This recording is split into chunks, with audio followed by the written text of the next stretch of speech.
So I am going to continue my reading of the standard works. What I'm doing in this series again is I am reading through the entire standard works of the Church of Jesus Christ of Latter-day Saints. This consists of the Bible, the Book of Mormon, the Doctrine and Covenants, and the Pearl of Great Price. I will be reading in order, chronological order of events, not according to publication or volume, so I will be jumping around a little bit as I go through. Right now I am reading in the book of Genesis. When I read in the Bible, I will include portions from the Joseph Smith translation, which is an inspired correction or translation done by Joseph Smith to restore those portions of the Bible that had been lost over the years. Right now, I am in Genesis chapter 34.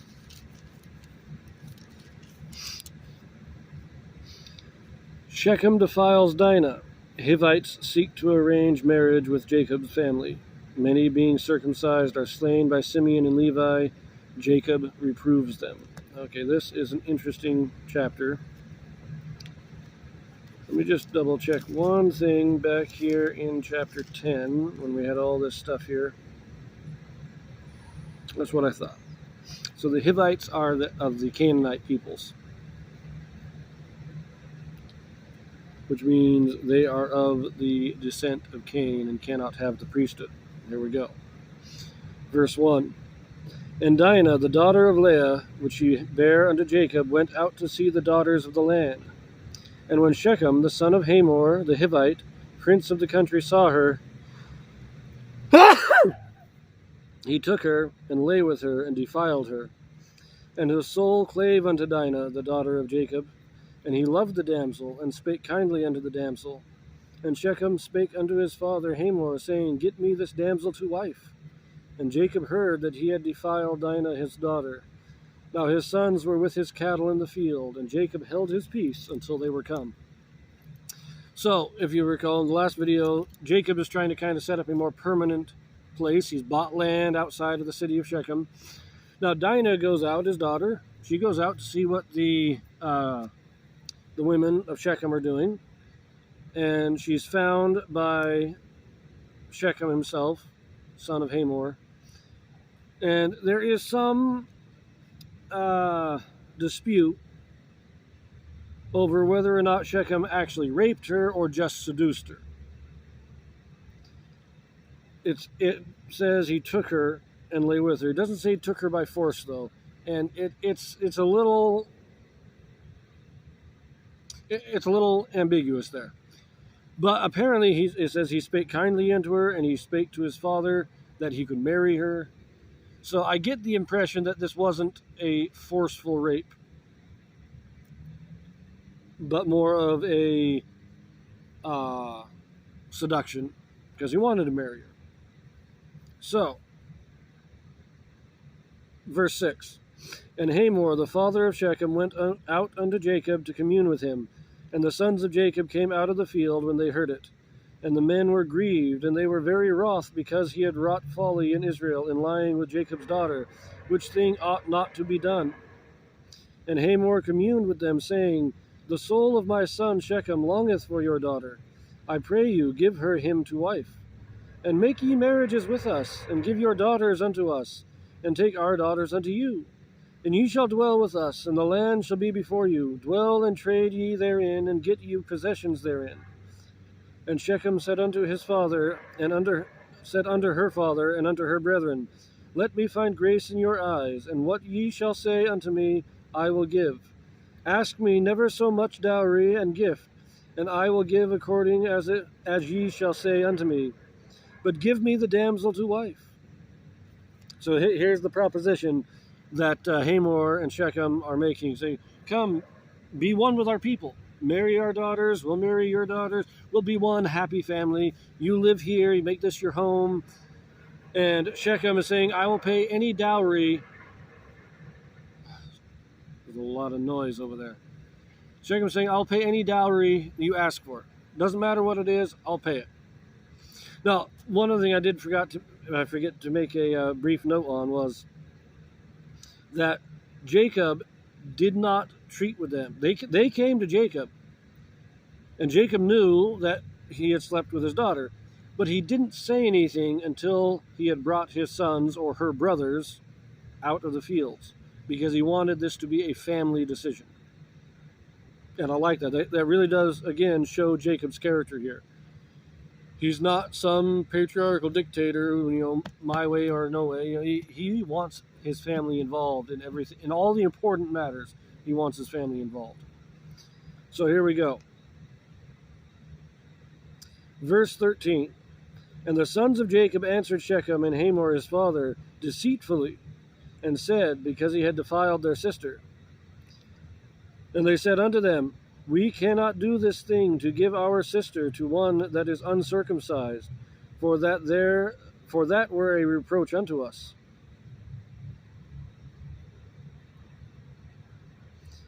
But in this will we consent unto you, if ye will be as we be, that every male of you be circumcised, then will we give our daughters unto you, and we will take your daughters to us, and we will dwell with you, and we will become one people. But if ye will not hearken unto us to be circumcised, then will we take our daughter, and we will be gone. And their words pleased Hamor, and Shechem Hamor's son. And the young man deferred not to do the thing, because he had delight in Jacob's daughter, and he was more honorable than all the house of his father. Okay. Now, I do want to point out, this says the sons of Jacob answered Shechem, right? And they said unto them, but in the Septuagint, which is the Greek translation, the King James Bible is based primarily on the Latin Vulgate, which was translated from the Hebrew, and so there are some small or slight variations between what we have in the King James Bible and the Septuagint, which was the Greek translation. In the Septuagint, it states not that the sons of Jacob, but it states that Simeon and Levi, the brothers of Dinah, sons of Leah. So it specifies these two brothers are the ones that gave the answer. Not all the sons of Levi, not all the sons of Jacob, but Simeon and Levi. And I think that's an important distinction there. I think that probably is true, that it wasn't all the sons. I think Jacob brought the brothers of Dinah to the meeting because they were the ones that had the most concern in her welfare. And it was Simeon and Levi who made this deal. Now, the deal was, of course, to be circumcised. The problem with this is, the reason why it's deceitful, not just in the fact of what comes later, but the problem is that even if they were circumcised, they are still Canaanite. They cannot have the priesthood.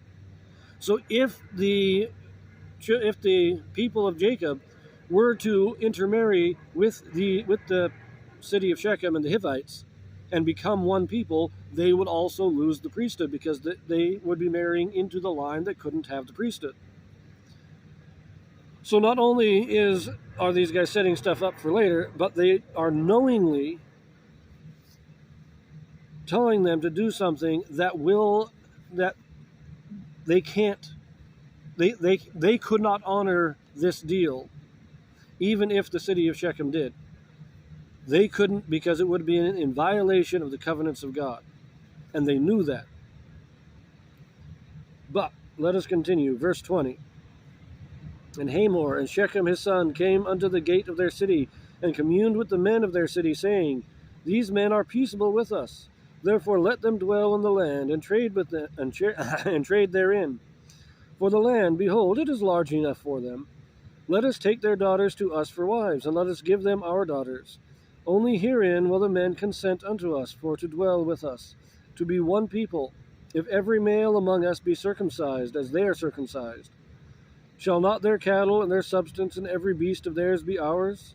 Only let us consent unto them, and they will dwell with us. And unto Hamor and unto Shechem his son hearkened all that went out of the gate of his city, and every male was circumcised, all that went out of the gate of his city. So here we have the city of Shechem. These people of the Hivites are saying, hey, they made us a deal.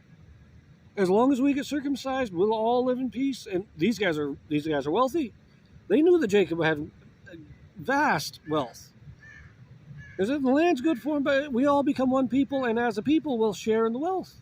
And all the men of the city said, this is great.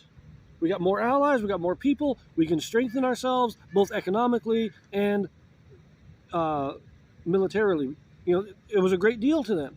So they all got circumcised. They fulfilled their end of the bargain. Now we get to the problem here.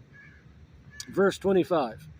And it came to pass on the third day, when they were sore, that two of the sons of Jacob, Simeon and Levi, Dinah's brethren, took each man his sword, and came upon the city boldly, and slew all the males. And they slew Hamor and Shechem his son with the edge of the sword, and took Dinah out of Shechem's house, and went out. The sons of Jacob came upon the slain, and spoiled the city, because they had defiled their sister. They took their sheep, and their oxen, and their asses, and that which was in the city, and that which was in the field, and all their wealth, and all their little ones, and their wives took they captive, and spoiled even all that was in the house. And Jacob said to Simeon and Levi, Ye have troubled me, to make me to stink among the inhabitants of the land, among the Canaanites and the Perizzites. And I, being few in number, they shall gather themselves together against me, and slay me, and I shall be destroyed, I and my house. And they said, Should he deal with our sister as with an harlot? So after the city had consented to the deal that they had made, Simeon and Levi went and killed all the men. This is most likely all males 16 and older. Any male that had gone through puberty was probably killed. It says their little ones and their wives they took captive. And the sons of Jacob came and spoiled the city.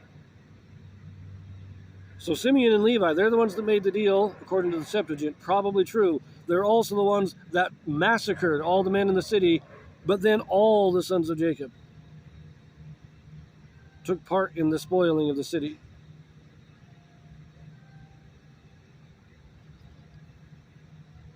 Jacob is chastising them. Now, I will say, to make one thing clear, their excuse, should he deal with our sister as with a harlot?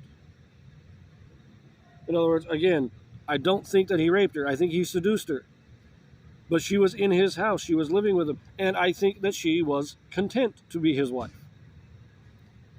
Jacob is not chastising them for necessarily for, he is chastising for killing him, but more for the deception, because to them, taking their daughter in the way he did it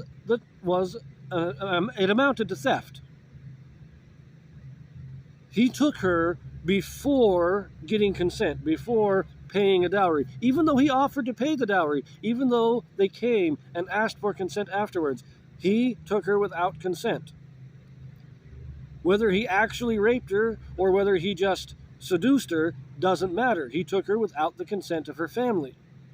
Because of that, they had the right to attack the city. They had the right to go in and forcefully retrieve her.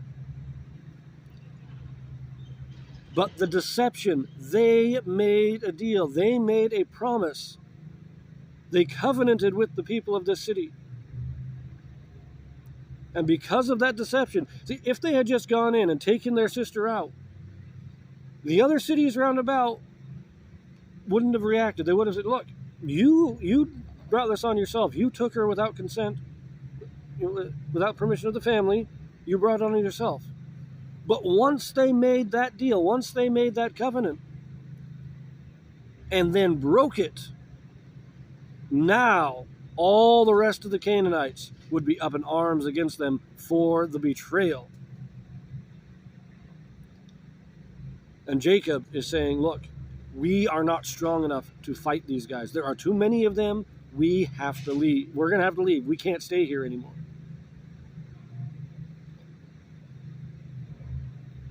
Their excuse, they had, as I said, they had the right to take her back. They did not have the right to make a covenant and then break it.